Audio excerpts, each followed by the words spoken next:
At the family photo shoot, my 6-year-old daughter sat in the front row smiling. We got the Christmas cards back, and she'd been photoshopped out of every single one. She burst into tears when she saw it, asking what she'd done wrong. I didn't yell, I did this. The next morning, my mom opened her gift and went pale. The stack of Christmas cards lay on the dining table, glossy and perfect. My mom was beaming like she'd just curated a museum exhibit. Look at these, she said, holding one up so the light caught the shimmer.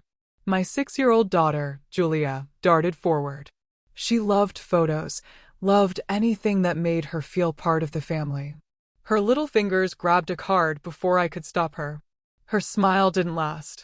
She tilted her head, squinting, scanning the rows of cousins and grandparents. Jesse and Ryan, my sister Becky's kids, grinned right at the front, polished shoes, hair gelled stiff. Becky stood behind them with her husband, Jason, both of them looking like they were posing for a magazine cover. Even my mom and dad had made the cut, stiff smiles and all. But Julia? Gone, not cropped out, not hidden behind someone taller. Gone. Where am I? Julia asked, her voice small. I leaned closer, my chest tightened. She had been right there that day. Front row, pale yellow dress with little daisies on it, her hand tucked into Jesse's for courage. Maybe it's just this one, I muttered, reaching for another card. Julia grabbed one, too. Then another and another. Her breathing quickened, but I was there. I sat in the front row. I remember I flipped card after card, hoping, praying one had slipped through, but every single one was the same. Julia erased like she had never been part of the family at all. For half a second, denial clung to me. Maybe the printer messed up. Maybe it was a glitch. Then I saw it. The floorboards behind Jesse copied and pasted where Julia's shoes had been. A shadow smudged, duplicated, stretched unnaturally across the front row. The curve of Jesse's hand cut strangely like it had once been resting on someone who wasn't there anymore. My blood ran cold. This wasn't a mistake. Someone had paid to have her removed. That takes effort, time, money. And apparently, they put a lot of effort into erasing her. She flipped faster now, her little hands trembling. Maybe I'm hiding, she whispered. Maybe I'm too small. Maybe I'm behind someone. Her voice cracked. She dropped the cards onto the table. Her wide eyes filled. And then came the question that broke me. Why am I not in any? I pulled her against me, felt her shoulders shaking. She's 6 years old. She shouldn't even know what it feels like to be erased. But she does now. I wanted to scream, rip those perfect, glossy lies in half, shove them back in Becky's face. Instead, I kept my voice even, my jaw tight enough to ache, because silence right then was louder. Across the room, my mom adjusted a card on the mantel like nothing was wrong. The colors look so clean this year, she said smug. My phone buzzed. A message in the family group chat. Becky finally looks uniform. Uniform like my daughter was a stain they'd scrubbed out. Julia wiped her face with her sleeve, still scanning the room. Her little voice was shaking. But I was there. Why am I not there now? Nobody answered.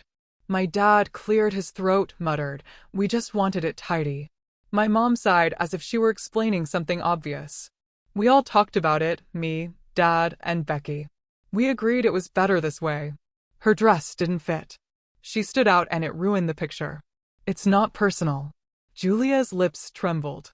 Her cheeks blotched red. But I was smiling. The silence after that was suffocating. I held her tighter, my fury a cold, sharp thing under my skin. I didn't yell. I didn't give them the performance they were waiting for. But inside, I made a promise. This would be the last time they erased my daughter. The cards gleamed under the light, each one a polished lie. And I knew exactly what I was going to do next. The next morning, my mom opened her gift and went pale. Becky was always the investment. I was always the labor. It started small. She got piano lessons. I got a mop. She had soccer practice 3 nights a week. I scrubbed the kitchen floor. By the time we hit high school, the pattern wasn't even hidden anymore.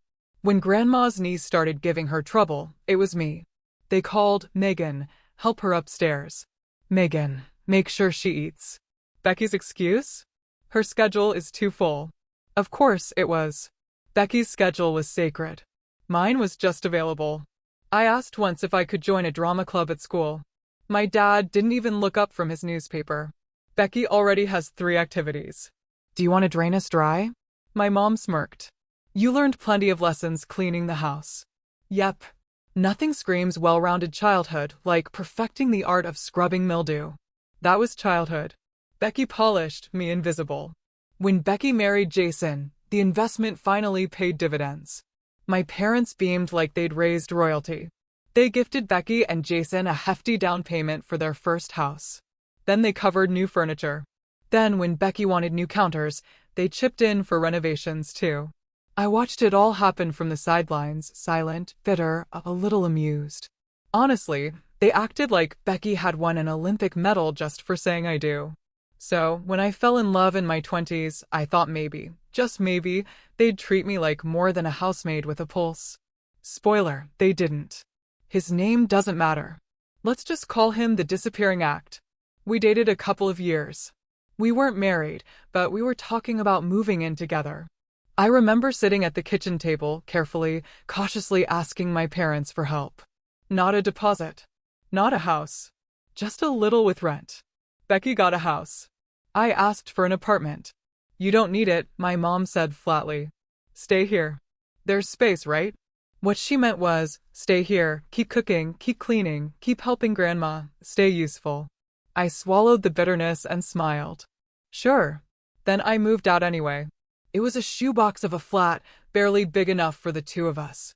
The rent ate half our paychecks. The furniture was secondhand, creaky, lopsided.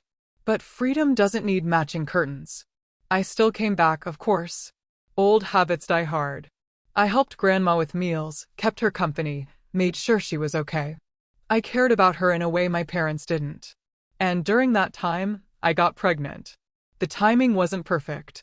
We were juggling jobs, bills, and his late-night study sessions. But I thought maybe, just maybe, my parents would finally see us. They didn't.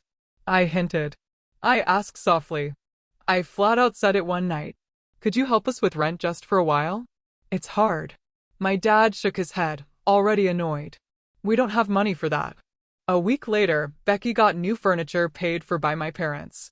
The disappearing act lasted 1.5 years after Julia was born. Then he announced he'd been accepted into a master's program out of state. He promised we'd stay in touch. 2 months later, he had a new girlfriend. Julia was still 1 at the time. I was alone and I couldn't keep the flat on my salary, so I packed our lives into boxes and moved back home. I thought maybe I'd at least have the comfort of my childhood bedroom. I was wrong. The room had been renovated. Fresh paint, new curtains, toys stacked neatly in the corner. Ryan's name in glitter letters above the bed. My nephew's room. Ryan didn't even live there. He just visited sometimes. My old room had been transformed into a shrine for Becky's son. Becky's childhood room, still there, untouched like a time capsule. And me? Julia and I were shoved into the attic. Shabby walls, a sloped ceiling that scraped my knuckles every time I changed the sheets. Drafts in winter, sweltering in summer. Barely enough room for 2 beds jammed side by side. It's fine, Mom said when I protested. Ryan needs his own space when he visits. You'll be fine up there. So, I carried the boxes upstairs. Every creak of that attic floor was a reminder. I didn't belong. Julia was too young to notice at first, but kids grow fast. By 6, she noticed everything. Jesse and Ryan had their own bedrooms, 2 each, really, 1 at home and 1 here. Julia had none. She asked me once quietly, "Why do I share with you? Why don't I have my own?" I smoothed her hair and told her it was temporary. I lied because the truth was I couldn't save fast enough to get us out. Nearly every paycheck went straight into the household. Food, bills, contributions I was expected to make. I tried to save, but it was never enough. And every time Julia asked why she didn't have what her cousins did, it cut deeper. It's funny. People think cruelty has to be loud, screaming, shouting, breaking things. But sometimes cruelty is silent. It's a quiet decision to fund one child's house and deny the other rent money. It's a glitter name above a door where your daughter's crib should be. It's the word fine tossed at you when you're shoved into an attic. That silence, it's louder than yelling. And I could feel it building because what started with me was now aimed at Julia. And I wasn't going to let them erase her the way they erased me. I didn't know how yet, but I knew something had to break. I couldn't sleep that night. Julia finally dozed off beside me in our attic room, clutching her stuffed bunny like it was the only anchor she had left. I lay awake, staring at the ceiling where water stains formed shapes in the dark. Every creak of the old beams felt like the house itself, reminding me where I stood underneath everyone else. I pulled out my phone and opened a chat with a friend who worked at a bar downtown. She'd told me before they were always short on hands, and I knew if I took it, it could be my ticket out. No sleep, no rest, but freedom never comes cheap. My thumbs moved before I could stop them. Do you still need night staff? I'll take the shifts. Send. It was reckless. I already worked days while Julia was in school, and nights were supposed to be for rest. But I couldn't rest in that attic. Not after watching my daughter cry over those damn Christmas cards. If I had to run myself into the ground to protect her, so be it. I was done waiting for scraps from people who never planned to feed me. I crept down the hall to Grandma's room. Her lamp was still on, a soft glow spilling under the door. I knocked lightly and went in. She was propped against her pillows, glasses perched low on her nose, flipping through a crossword, sharp as ever. Couldn't sleep? She asked without looking up. I laughed softly. You know me too well. I sat on the edge of her bed, pulled one of the glossy cards from my pocket, and handed it to her. She studied it for a moment, her brows knitting. Then she saw it. Or rather, she saw the absence. Her mouth pressed into a thin line. Julia was there. Yes, I said flatly. Front row, yellow dress, but apparently yellow doesn't match the uniform they wanted. She set the card on the blanket with a sigh. I told her my plan then. The night shifts, the bartending job, the hours that would carve into whatever was left of me. I can't keep her here, I said. My voice broke on the last word. Not when they treat her like this. I'll work nights. Save. We'll move out. Grandma looked at me for a long time, her eyes sharp in the lamplight. Finally, she said, "You won't need to do that." I frowned. What do you mean? She shook her head, turning back to her crossword. Just leave it with me. Cryptic like one of her puzzles. I didn't press. I kissed her cheek and went back upstairs, still thinking about the bar job. Morning came too soon. I dragged myself downstairs, half expecting another fight, another lecture. Instead, I noticed something strange on the living room table. A box, small, neatly wrapped, sitting among the leftover decorations like it belonged. I hadn't seen it there the night before. Mom spotted it before I could speak. Oh, how sweet. A gift from Grandma. She smirked, peeling the ribbon like she was unwrapping a prize. I stood frozen, Julia peeking from behind my leg. Mom lifted the lid. Her smile collapsed. She pulled out a stack of papers, skimmed them, then froze. The color drained from her face. What is this? She hissed, then louder to the whole room. What the hell is this? Is this some kind of joke? My dad stepped closer, trying to read over her shoulder. His mouth fell open. I leaned forward, my heart pounding. I caught a glimpse of the header on the top sheet. Legal formatting, official seals, not a joke. Before I could speak, the hallway creaked. Grandma entered, slow but steady, the lawyer I'd seen once or twice before at her side. She didn't raise her voice. She didn't need to. It's not a joke, she said calmly. That is an eviction notice. And I've already changed my will. Megan and Julia will have this house. You'll get nothing. Silence detonated in the room. Mom sputtered. You can't do this. You're not in your right mind. Dad tried a different angle, smoother, pleading. Think about what you're saying. Think about the family. Grandma didn't flinch. I am thinking about the family. I'm thinking about the child you tried to erase. The lawyer cleared his throat. Everything was drafted correctly. Witnessed, signed. It stands. I swear I saw Dad's knees buckle. And me? I didn't know whether to laugh or cry. After all these years of being invisible, erased, shoved into attics, and silenced, it wasn't me who finally screamed loud enough to be heard. It was Grandma, and she'd chosen me. I met Julia's eyes. She was still clutching my hand, her face pale. But for the first time in days, I saw something in her expression besides confusion. Hope. The chaos swelled again. Mom pacing, Dad muttering, both of them throwing accusations like confetti. Megan manipulated you. She poisoned you against us. This is elder abuse. Grandma's laugh cut through it all, sharp and bitter. The only abuse here is what you've done to her and that child. My mom's mouth snapped shut. My dad sat down heavily as if the air had gone out of him. Julia leaned into me, whispering, "What's happening?" I kissed her hair. "Something good," I murmured. "Something finally good." I didn't know what came next. Would they fight it in court? Spread more lies? Try to claw their way back into control? Probably. But right then, in that moment, the tide had turned. The house went quiet after Grandma's bombshell. Too quiet. No shouting matches, no slamming doors, just the heavy, suffocating silence of people plotting. My parents barely looked at me. Dad busied himself in the garden, hacking at shrubs that didn't need cutting. Mom clattered dishes louder than usual, the noise sharp and deliberate. Her version of shouting without words. Julia noticed. "Is it over now?" she asked me one night in our attic room, her voice small in the dark. I wanted to say yes. I wanted to lie. Instead, I kissed her forehead and whispered, "Not yet." Because I knew better. That silence wasn't peace. It was the sound of a storm building. It arrived 3 mornings later. A knock at the door. Sharp. Official. My chest tightened. Julia's hand slipped into mine instinctively. Mom beat me to the door, her tone instantly syrupy. "Oh, officers, thank you for coming."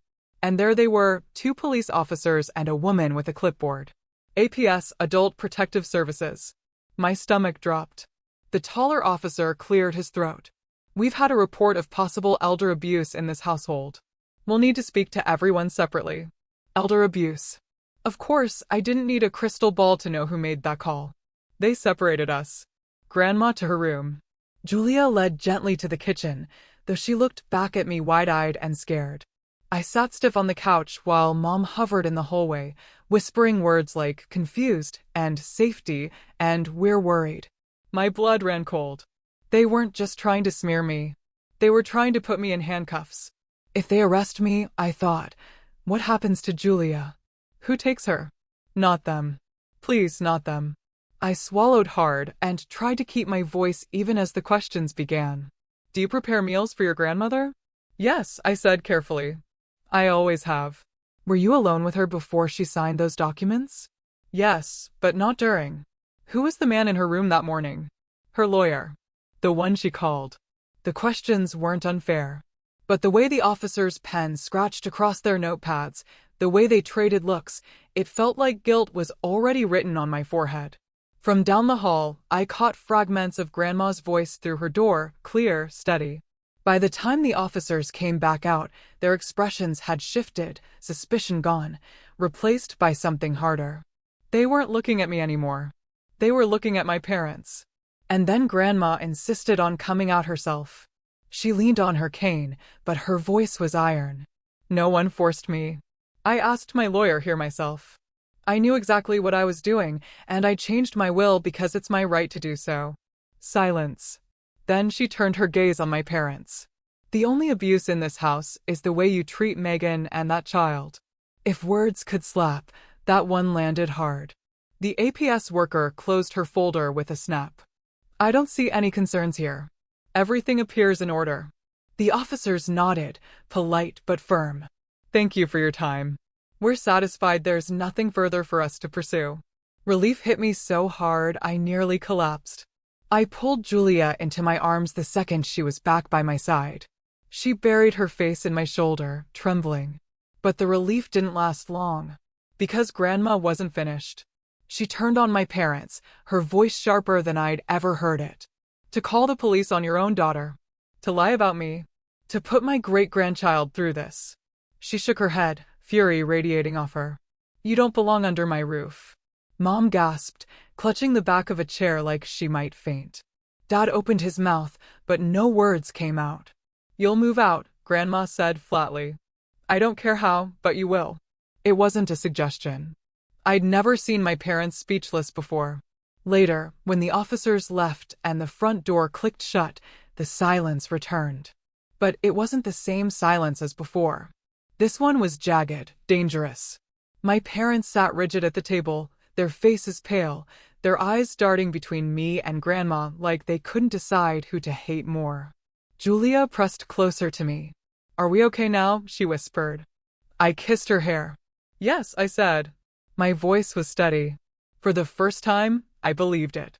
Of course, I didn't know exactly what would happen next. Would they fight? Contest the will? Spread more lies? Probably.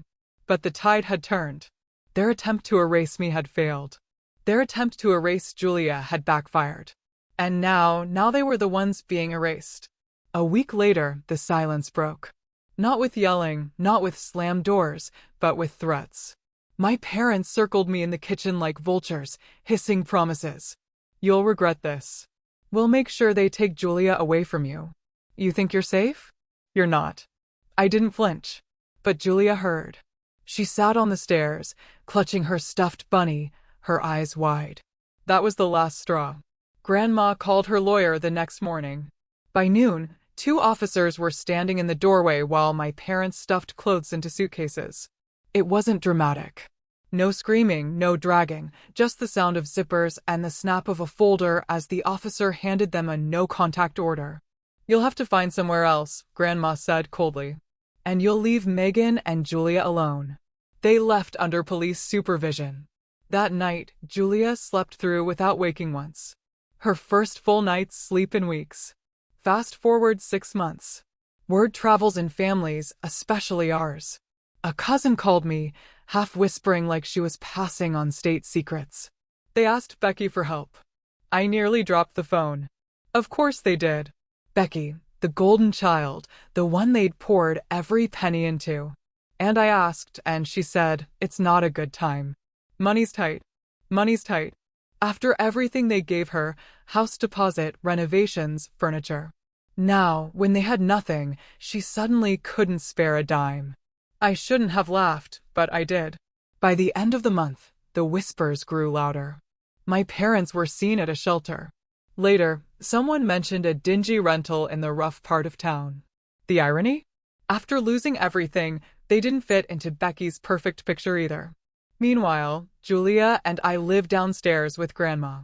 She has her own small room now, painted soft yellow. Every night, she decorates the walls with new drawings. In the mornings, I watch Grandma beam at Julia over breakfast, smiling at her like she's the only child in the world that matters. We are not rich. We are not glamorous. But for the first time, we are safe. We are a family. So, what do you think? Did my grandmother do the right thing, or did she go too far disinheriting her own daughter? Let me know in the comments.